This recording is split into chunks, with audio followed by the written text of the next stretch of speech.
Qu'est-ce qui a bien pu pousser Mandela Mandela à remettre en cause l'intégrité territoriale du royaume lors de la cérémonie d'ouverture du Chan en Algérie? En tout cas, selon l'article de Maghreb Intelligence, le petit-fils de Nelson Mandela aurait perçu 100 000 dollars pour un projet de fondation panafricaine en échange de cette attaque ouverte à l'égard du Maroc. Et pour en parler, nous sommes en direct avec Bakary Samb, directeur régional du Timbuktu Institute. Bakary Samb, bonjour et merci d'avoir accepté notre invitation.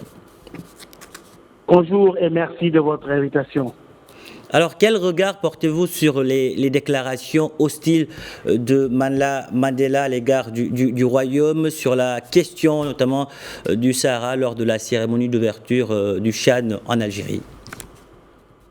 Bon, je crois que premièrement, de telles déclarations dans un tel contexte sont hors propos. C'est-à-dire que quand on parle du sport et de la paix, on s'attend à des messages qui rassemblent, à des messages qui apaisent. Et je crois que c'est cela véritablement, à mon avis, l'héritage de Mandela qu'il faut perpétuer.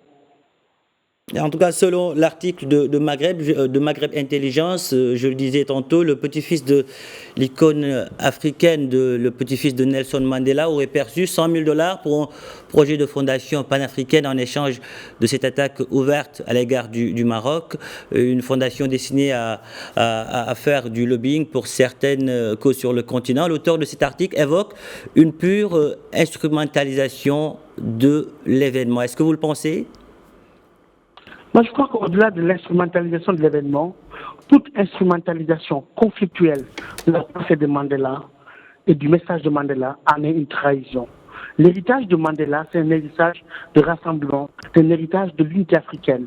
Et cet héritage-là ne doit pas être instrumentalisé sous quelque forme que ce soit pour attiser la haine, soulever des conflits parfois artificiels, alors que les grands enjeux aujourd'hui du continent, c'est l'unité autour de tous ces défis qui nous attendent et qu'il faut relever ensemble.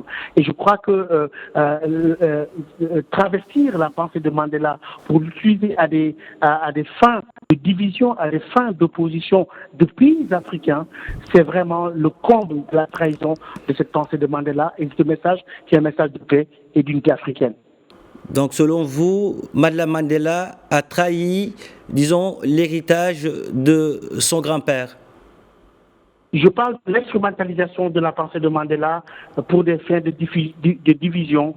À mon avis, toute instrumentalisation dans ce sens-là trahit le message de Mandela, qui a été un message de paix, un message de rassemblement, tel que cela s'est exprimé de son vivant, mais aussi de ce qu'il a laissé comme toute une littérature qui doit inspirer les Africains à sortir de ces querelles intestines et à construire l'Afrique de demain, mais ensemble, mais aussi dans le respect de la souveraineté des pays, dans le respect des États, qui, à mon avis, est le fondement même de la construction africaine pour laquelle Mandela a tant œuvré.